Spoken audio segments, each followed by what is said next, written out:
రాష్ట్ర వ్యాప్తంగా తీవ్ర అలజడి రేపుతున్న పేదల బియ్యం అక్రమ రవాణాపై ప్రభుత్వం అప్రమత్తమైంది. కాకినాడ పోర్టు నుంచి జరుగుతున్న రేషన్ మాఫియా వివరాలు సేకరించే పనిలో నిమగ్నమైంది. ఈ మేరకు పౌర సరఫరాల అధికారులకు ఆదేశాలు జారీ చేసింది. మరోవైపు పీడీఎస్ బియ్యం ఉన్న స్టెల్లా ఎల్షిప్ ను సీజ్ చేయాలని డిప్యూటీ సీఎం పవన్ ఆదేశించిన చర్యలు లేకపోవడం తీవ్ర చర్చనీయాంశంగా మారింది.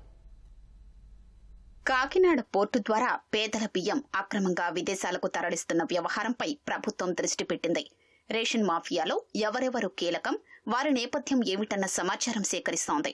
ఆదివారం ఈటీవీ ఈనాడుల్లో రేషన్ మాఫియాపై ప్రచురితమైన కథనాలు కీలక శాఖల్లో కలకలం రేపాయి.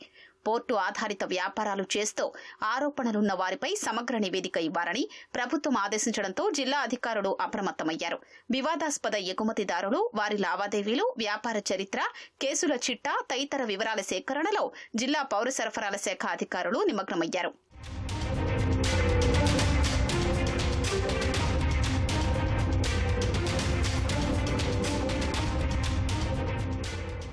కాకినాడ పోర్టు స్మగ్లర్లకు అడ్డాగా మారిందని పవన్ కళ్యాణ్ ఆరోపించడం, రేషన్ మాఫియాకు కొందరు అధికారులు సహకరిస్తున్నారని వ్యాఖ్యానించడంతో కీలక శాఖల్లో ప్రక్షాళన ఉంటుందనే వాదన వినిపిస్తోంది.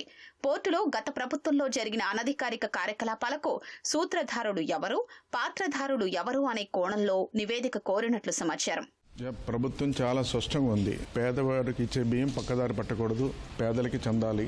గతంలో జరిగిన పొరపాట్లన్నీ సరిచేసి ముందుకెళ్లాలన్న ఆలోచనతో ఈ రోజు మా ప్రభుత్వం చాలా స్పష్టంగా ఉంది. మీ అందరికీ తెలుసు, గత 5 సంవత్సరాల్లో వైసీపీ ప్రభుత్వం జగన్మోహన్ రెడ్డి ముఖ్యమంత్రి ఉండగా అనేక సందర్భాల్లో మేము మాట్లాడడం జరిగింది. ఏదైతే పేదవాడు రేషన్ బియ్యం ఏదైతే ఉన్నాయో పక్కదారి పట్టిస్తున్నారు, దాని మూల కారకుడు దూరంపూడి చంద్రశేఖర్ రెడ్డి, ఆయన ఒక సిండికేట్ గా తయారు చేసి ఇదంతా కూడా రవాణా చేస్తున్నాడు. దీన్ని అరికట్టాలని చెప్పేసి అనేక సందర్భాలు మేము మాట్లాడడం జరిగింది.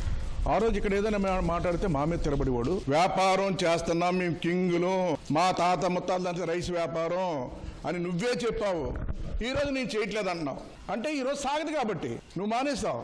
పూర్వం ఒక వ్యక్తి కాకినాడకి దీనికి ఈ రైస్ హబ్కి ఒక వ్యక్తి పేరు చెప్పేవారు. అది మాజీ ఎమ్మెల్యే దూరంపూడి చంద్రశేఖర్ రెడ్డి గారి పేరుతో జరుగుతుందని ఒక వదంతి ఉంది. ఇప్పుడు వీళ్ళని అడిగితే సుమారుగా 18 మంది దీంట్లో ఈ రైస్లో ఇన్వాల్వ్ అయ్యి ఉన్నారని చెప్పడం జరుగుతుంది. సో ఈ 18 మంది ఎవరు అండర్లో పనిచేస్తున్నారు, దీనికి ఎవరు హెడ్, ఇంకా ఎంతమంది ఉన్నారు అన్నది తేలాలి. ఒక పర్టికులర్ పర్సన్ అని మేమెవరం చెప్పలేని పరిస్థితిలో ఉన్నాం.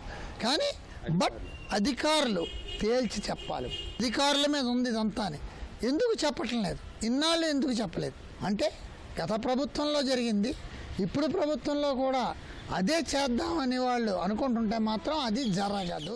గత నెల 27న కాకినాడ జిల్లా కలెక్టర్ షాన్ మోహన్ పశ్చిమాఫ్రికాకు బియ్యం లోడుతో వెళ్లనున్న స్టెల్లా ఎల్ నౌకను తనిఖీ చేసి అందులోని 640 టన్నుల పేదల బియ్యాన్ని గుర్తించామని ప్రకటించారు. ఈ నౌకలోని బియ్యం నమూనాలేవి జిల్లా ప్రయోగశాలకు రాలేదని అక్కడి సిబ్బంది చెబుతున్నారు. అదే రోజు పీడీఎస్ నిల్వలు గుర్తించిన బార్జీలోని బియ్యాన్ని ఉప ముఖ్యమంత్రి పవన్ కళ్యాణ్ పరిశీలించారు. ఈ నమూనాలు జిల్లా ప్రయోగశాలకొచ్చాయి.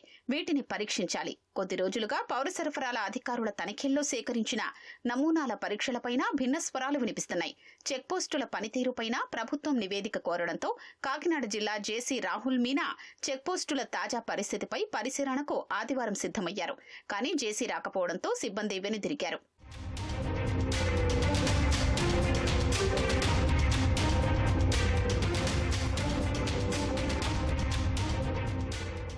కలెక్టర్ తనిఖీ చేసి పేదల బియ్యం ఆనవాళ్లు గుర్తించిన స్టెల్లా ఎల్ నౌక తనిఖీకి పవన్ కళ్యాణ్ వెళ్లినా సాధ్యపడలేదు. వాతావరణం బాగోలేక అనుమతి ఇవ్వలేదని, అధికారులు ఉద్దేశపూర్వకంగానే ఇవ్వలేదని ఉప ముఖ్యమంత్రి వాదనలు ఉన్నాయి. గత నెల 29న తనిఖీల సమయంలోనే సీజ్ ద షిప్ అని ఉప ముఖ్యమంత్రి ఆదేశించినా నేటికి ఆ దిశగా చర్యల్లేవు. ఇవి గతంలో పట్టుకున్న పీడీఎస్ బియ్యమని, బ్యాంకు గ్యారంటీ చెల్లించి విడిపించుకున్నారని, ఆ నిల్వలే తరలిస్తున్నారన్నది అధికారుల వాదన. కేసు నమోదు చేసినా నౌకను స్వాధీనం చేసుకోవడం సాధ్యమేనా అన్న చర్చ నడుస్తోంది.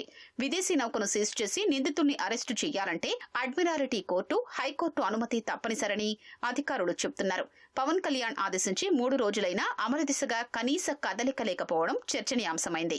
కాకినాడ యాంకరేజ్ పోర్టు నుంచి రేషన్ బియ్యం అక్రమ ఎగుమతులు ఎప్పుడు ఆగుతాయి? దీని వెనకున్న సూత్రధారులెవరు? ఉప ముఖ్యమంత్రి పవన్ కళ్యాణ్ పర్యటన తర్వాతైనా జిల్లా యంత్రాంగం నిజాలు ఎప్పుడు నిగ్గుదేలుస్తుందన్నది తేలాల్సి ఉంది. కాకినాడ యాంకరేజ్ పోర్టు నుంచి కెమెరామెన్ రాజశేఖర్తో సాయికృష్ణ, ఈటీవీ న్యూస్.